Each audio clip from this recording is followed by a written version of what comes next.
ഒരു കാഴ്ച കണ്ടില്ലെങ്കിൽ അത് നമ്മളെ നാട്ടിനെ സംബന്ധിച്ച് വലിയൊരു നഷ്ടമാണ്. ഇതിന്റെ പിന്നിൽ എന്തോ ഇത് ഇല്ലാതെ അല്ല ഒരു ശക്തിയുണ്ട്, എന്തോ ഒരു ദൈവികത കാണും. അല്ലാതെ പിന്നെ ഇങ്ങനെ ഒറ്റത്തടി വിഷം 5 തടിയായി മാറുക എന്ന് പറഞ്ഞു കഴിഞ്ഞാൽ ഇതിൽ എന്തെങ്കിലും പ്രകൃതിയുടെ തീർച്ചയായും. ഞങ്ങൾ ഇന്നത്തെ വീഡിയോ ഏറ്റവും പ്രത്യേകം എന്ന് പറഞ്ഞു കഴിഞ്ഞാൽ ഇന്നത്തെ ഈ വീഡിയോ നിങ്ങൾ ആരും കാണാതെ പോകരുത്. കാരണം നമ്മൾ പല അത്ഭുതങ്ങൾ നമ്മൾ കണ്ടിട്ടുണ്ട് പ്രകൃതിയിൽ ദൈവം നമുക്ക് തന്നത്. ഇത് നീണ്ട വർഷങ്ങൾക്ക് മുൻപേ ഒരു വലിയൊരു അത്ഭുതം നമ്മുടെ നാട്ടിൽ നടന്നു. ഞങ്ങളെ ഒറ്റത്തടിയായിട്ടുള്ള തെങ്ങ് നമ്മൾ കണ്ടിട്ടുണ്ട്, ഒറ്റത്തടിയായ പന കണ്ടിട്ടുണ്ട്. ഇങ്ങനെയൊക്കെ തന്നെയാണ് എല്ലാ സ്ഥലത്തും ഉള്ളത് അല്ലേ ഇത്. പക്ഷേ ഇന്ന് നിങ്ങളുടെ മുമ്പിൽ ഞാൻ പരിചയപ്പെടുത്താൻ വേണ്ടി പോകണമെന്ന് പറഞ്ഞാൽ ഞങ്ങളെ ഒരു പനയിൽ 5 ശിഖരങ്ങൾ. ഞെട്ടിയില്ലേ? ഇത് നടന്ന ഒരു സംഭവമാണ് നിങ്ങളുടെ മുമ്പിൽ നമ്മൾ കാണിക്കാൻ വേണ്ടി പോകുന്നത്. അത് നമ്മുടെ സ്വന്തം നാടായ തിരുവനന്തപുരം ജില്ലയിൽ നെയ്യാറ്റിൻകര ഉദികളേറെന്ന് കുളത്തൂർ ക്ഷേത്രത്തിന്റെ തൊട്ടടുത്താണ് ഈ മഹാ അത്ഭുതം നടന്നത്. ഈ പനയ്ക്ക് നീണ്ട ഒരുപാട് വർഷം പഴക്കമുണ്ട് ഞങ്ങളെ. അപ്പൊ എന്തായാലും സമയം കളയണ്ട, നമുക്ക് ആ അത്ഭുതപ്പെടുത്തുന്ന കാഴ്ച നമുക്ക് എന്തായാലും കണ്ടുകളാം. വരി ഞങ്ങളെ നമ്മൾ കാണാൻ കൊതിച്ച പന ദേണ്ട നിൽക്കണ്. എന്റെ അണ്ണ ഒരു മൂട്ടില് 5 ശിഖരമുള്ള അത്ഭുതപ്പെടുത്തുന്ന പന. അങ്ങോട്ട് നോക്കി. എന്റെ ദൈവമേ, ഒരു വല്ലാത്തൊരു കാഴ്ചനായിട്ട് സവി.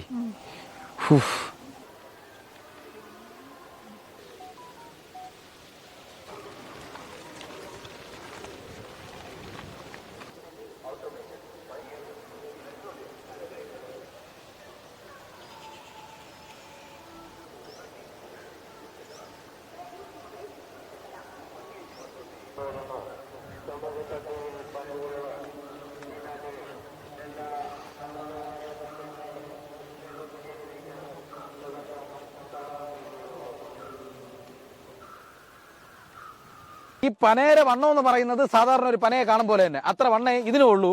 പക്ഷേ കഥയുടെ തുടക്കം എന്ന് പറയുന്നത് ഇതാ എനിക്ക് തോന്നുന്നത് ഒരു 2 ആൾ പൊക്കം. ഞാൻ ഇപ്പോൾ ഒരു 5 അടി പൊക്കം വരില്ലേ സവി? ഇല്ലല്ലേ?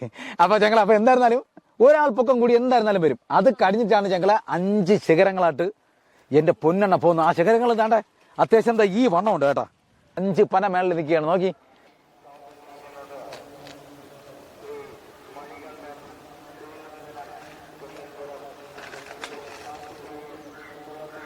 കണ്ട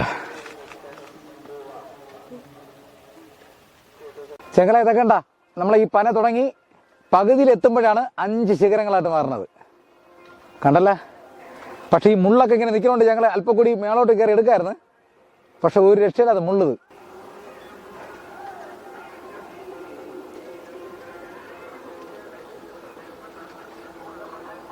ഇങ്ങനെ വളഞ്ഞാണ് വീട്ടുള്ളത്. കണ്ടാ? നമുക്ക് ഈ സാധാരണ പനയെന്ന് പറഞ്ഞു കഴിഞ്ഞാൽ ഭയങ്കര വെയിറ്റ് ഉള്ള ഒരു വലിയൊരു മരമാണ്. ആ മേലെ നിൽക്കുന്ന 5 പനയും എത്ര ടൺ വെയിറ്റ് വരുമെന്ന് നമുക്കത് ഊഹിക്കുമ്പോൾ അറിയാൻ പറ്റും അല്ലേ സവി?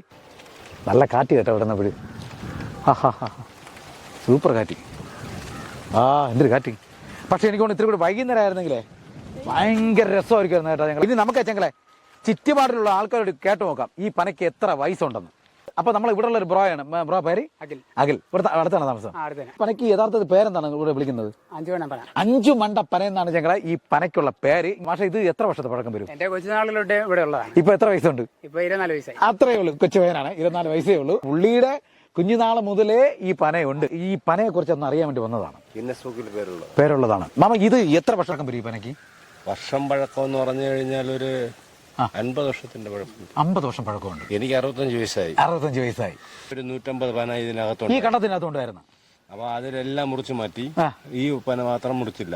പോയപ്പോ തടസ്സം ഉണ്ടായി. ഇത് ഇങ്ങനെ പൊടിച്ചെന്ന സമയത്ത് 5 മണ്ട ഉണ്ടായിരുന്നു. 10-15 വർഷം കഴിഞ്ഞതിന് ശേഷമാണ് ഈ 5 ശിഖരങ്ങൾ 5 ശിഖരങ്ങളായി മാറുന്നത്. അപ്പോഴേ ആദ്യമായിട്ട് കണ്ടപ്പോ മാവന്റെ മനസ്സിന്റെ അകത്ത് എന്താണ് തോന്നിയത്? ആദ്യമായി കണ്ടത് ഒരു അത്ഭുതമായി തോന്നി. 5 തലയുള്ള സർപ്പം എന്നൊക്കെ പറയുമല്ലോ. അതെ നമ്മൾ കേട്ടിട്ടുണ്ട്. ഞങ്ങൾ കണ്ടിട്ടില്ല. അതിന്റെ എന്തോ ആണെന്ന് പറഞ്ഞുകൊണ്ട് ദേവപ്രശ്നമൊക്കെ വെച്ച് നോക്കി. പത്രത്തിന്റെ ഇതുമായിട്ടുള്ള ദേവപ്രശ്നം വെച്ച് നോക്കിയപ്പോ കാണാൻ ഇനി അവിടെ വേറെ ഒന്നും ചെയ്യേണ്ട കാര്യമില്ല, അങ്ങനെ മുന്നോട്ട് പോട്ട് എന്നങ്ങനെ തീരുമാനമുണ്ടെങ്കിലൂടെ ഇനിയിപ്പോ ആൾക്കാരൊക്കെ കെട്ടി പൂജയും കാര്യങ്ങളൊക്കെ ചെയ്യുമായിരുന്നു. പക്ഷെ എന്നാ ഇതൊരു തമിഴ്നാടോ വേറെ എവിടെയെങ്കിലൊക്കെ ആയിരുന്നെങ്കിൽ ഇന്നുകൂടെ ജനക്കൂട്ടമായിരിക്കുമായിരുന്നു അല്ലേ? പിന്നെ കൂട്ടമായിരിക്കുമായിരുന്നു.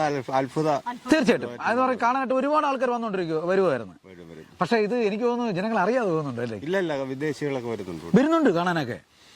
വിദേശികളൊക്കെ മക്കളൊക്കെ വിദേശികളെ കണ്ടുകൊണ്ട് ഓടിയിട്ടുണ്ട് പൊടിയില് തന്നെ. അവര് വെള്ളക്കാരല്ലേ, അപ്പൊ അവരുടെ വേഷവും ഡ്രസ്സും അതുമൊക്കെ കണ്ടുകൊണ്ട് അവര് ഈ ടിവിയിൽ മറ്റേ ഇതിന്റെ ഗിന്നസ് ബുക്കിലൊക്കെ കണ്ടിട്ടുണ്ട് അവര് വരുന്നതാണ്. അപ്പൊ ഞങ്ങൾ ഇത് നമ്മൾ തൊട്ടടുത്താണ് കേട്ടോ. നമുക്ക് അമരവളം എത്ര കിലോമീറ്റർ വരും ഇവിടെ നിന്ന്? ഒരു അമരവള 10-12 കിലോമീറ്റർ. ഒരു 10-12 കിലോമീറ്റർ മാത്രമേ ഉള്ളൂ ഞങ്ങൾ. ചെങ്കൽ വഴി കയറണമെങ്കിൽ 10 കിലോമീറ്റർ ഉള്ളൂ. 10 കിലോമീറ്റർ ഉള്ളൂ. അപ്പൊ 10 കിലോമീറ്റർ അപ്പുറത്താണ് എന്റെ വീട്. പക്ഷെ എന്നിട്ട് പോലും ഇത്രയും വലിയൊരു അത്ഭുതമാണെന്നത് ഞാനിതുവരെ അറിഞ്ഞില്ല. പക്ഷെ അറിയാത്ത ഒരുപാട് ജനങ്ങള് നമ്മളെ നേരിട്ട് താലിക്കുണ്ടാത്തുണ്ട് ഇത് കാണാത്ത അല്ലേ. ഏതെങ്കിലും രീതിയിൽ പത്രത്തിൽ വന്നു കഴിഞ്ഞാൽ ഇവിടെ ഒരുപാട് ആൾക്കാർ വരും. വരണം അല്ല വരണം വന്ന് ആളുകൾ കാണട്ടെ. ഇതിപ്പോ ഇങ്ങനെ ഇവിടെ കുളത്തൂരായിട്ട് വിശേഷിച്ച് വരുന്ന ടൂറിസ്റ്റുകളും ബാക്കിയുള്ള ആൾക്കാരും ഇതെല്ലാം അറിഞ്ഞുകൊണ്ട് ഇവിടെ വരുന്നുണ്ട് കാണാനായിട്ട്. നൂറുകണക്കിന് ആൾക്കാർ വരും. മാമ ഈ പന നിൽക്കുന്ന കൃത്യമായിട്ടുള്ള സ്ഥലം ഒന്ന് പറഞ്ഞു കൊടുക്കും. നമ്മൾ തിരുവനന്തപുരത്ത് നിന്ന് വരുമ്പോ എവിടെ എങ്ങനെയാണ് വരേണ്ടത്? ഈ സ്ഥലം എന്ന് പറയുന്നത് നെയ്യാറ്റിൻകര കുളത്തൂർ മുടുപ്പുരയിൽ ഇറങ്ങി അവിടുന്ന് ഒരു 300 മീറ്റർ അല്ലെ, 300 മീറ്റർ വരുമ്പോ NSSന്റെ കെട്ടിടം ആ റോഡ് വഴി താഴോട്ട് ഒരു 300 മീറ്റർ വരുമ്പോൾ കുന്നത്തുവാരം എന്ന് പറയുന്നത് പാലം തോട്ടില്ല, വലിയ തോട്ടില്ല, ഒരു പാലത്തിന്റെ അടുത്തുനിന്ന് വടക്കേവിള. ഈ സ്ഥലത്തിന്റെ പേര് വടക്കേവിള, വലിയ വിള. വടക്കേവിളയെന്നും വലിയ വിളയെന്നും പറയും. വലിയ വിള ഇനി മുകളിലാണ്. അവിടെ നിൽക്കുന്ന വടക്കേവിള. ഈ പന നിൽക്കുന്ന സ്ഥലം വടക്കേവിള. അപ്പൊ ഞങ്ങളെ ഈ ഒരു കാഴ്ച കാണാത്തവരുണ്ടെങ്കിൽ ഉറപ്പായിട്ടും വരണം. ഇന്ന് പൈസകളൊക്കെ ചെലവാക്കി നമ്മൾ പല രാജ്യങ്ങളിലും പല സ്ഥലത്തും കാഴ്ചകൾ കാണാൻ വേണ്ടി പോവുകയാണ്. പക്ഷെ ഈ ഒരു കാഴ്ച കണ്ടില്ല എങ്കിൽ അത് നമ്മളെ നാട്ടിനെ സംബന്ധിച്ച് വലിയൊരു നഷ്ടവും. പിന്നിൽ എന്തോ ഇത് ഇല്ലാതെ അല്ല, ഒരു ശക്തിയുണ്ട്. എന്തോ ഒരു ദൈവികത കാണും. അല്ലാതെ പിന്നെ ഇങ്ങനെ ഒറ്റത്തടി വിഷം 5 തടിയായി മാറുക എന്ന് പറഞ്ഞു കഴിഞ്ഞാൽ ഇതിൽ എന്തെങ്കിലും പ്രകൃതിയായിരിക്കും. തീർച്ചയായും മാമ ബുദ്ധിമുട്ടില്ലെങ്കിലേ നമുക്കിപ്പോൾ ഏതെങ്കിലും ദൂരെന്നോ വല്ല എറണാകുളത്തുനിന്നോ ഇവിടെ എന്തെങ്കിലുമൊക്കെ ഒരു ആൾക്കാർ ചിലപ്പോൾ ഇത് കാണാൻ ആഗ്രഹിച്ച് വന്നു കഴിഞ്ഞാൽ ചിലപ്പോൾ അവർക്ക് വഴി അറിഞ്ഞുകൂടെ, ചിലപ്പോൾ അവർ പെട്ടു. അപ്പൊ മൊബൈൽ നമ്പർ ഒന്നും കൊടുക്കാൻ പറ്റുമോ? നമ്പർ 94 46 17 12 48. എപ്പോൾ വിളിച്ചാലും കിട്ടുമല്ലോ. ഫാസി നായർ, കുളത്തൂർ. അപ്പോൾ ഞങ്ങൾ എന്തായിരുന്നാലും ഒരുപാട് സന്തോഷം. ഈ വീഡിയോ നിങ്ങളുടെ മുമ്പിൽ എത്തിക്കഴിഞ്ഞാൽ എല്ലാവർക്കും മാക്സിമം ഒന്ന് ഷെയർ കൊടുക്കുക. കാരണം ഈ വീഡിയോ കാണാത്തവരുണ്ട് എല്ലാവരും കാണണം. അത് മാത്രമല്ല പൊളപ്പൻ ഫാമിലിയുടെ ഏറ്റവും വലിയ ആഗ്രഹം എന്ന് പറയുന്നത് തുടക്കത്തിൽ പറഞ്ഞ പോലെ നമ്മൾ എന്ത് പറയാം, ലക്ഷങ്ങൾ ചിലവാക്കി നമ്മൾ പല രാജ്യങ്ങളിൽ സ്ഥലങ്ങൾ കാണാൻ വേണ്ടി പോകും. അടുത്തുള്ളവർക്ക് ഇവിടെ 1 ലിറ്റർ പെട്രോൾ പോലും വേണ്ട ഇവിടെ വന്ന് ഈ ഒരു കാഴ്ച കണ്ടിട്ട് പോകാൻ. അത് മാത്രമല്ല ദൂരോട്ടുള്ളവർക്കൊക്കെ ധൈര്യമായിട്ട് വരാം. നമ്മുടെ നാട്ടിലെ എല്ലാവരും നമ്മൾ സ്വാഗതം ചെയ്യുകയാണ്. അപ്പോൾ ഈ ഒരു അത്ഭുതപ്പെടുത്തുന്ന ഈ കാഴ്ച എല്ലാവരും കാണണമെന്നാണ് നമ്മളെ ഏറ്റവും വലിയ ആഗ്രഹം. അപ്പോൾ അതുകൊണ്ട് ഈ വീഡിയോ മാക്സിമം എല്ലാവർക്കും ഷെയർ ചെയ്തെടുക്കുക, ലൈക്ക് ചെയ്യുക, കമന്റ് ചെയ്യുക, നമ്മളെ ചാനൽ ഒന്ന് ഫോളോ ചെയ്യുക. അപ്പോൾ മറ്റൊരു കിടക്കാച്ചി വീഡിയോയുമായി നാളെ കാണാം. അതിൻ്റെ എല്ലാ ചെക്കും സാറേ ടാറ്റ കൊടുക്കാമോ? ടാറ്റ.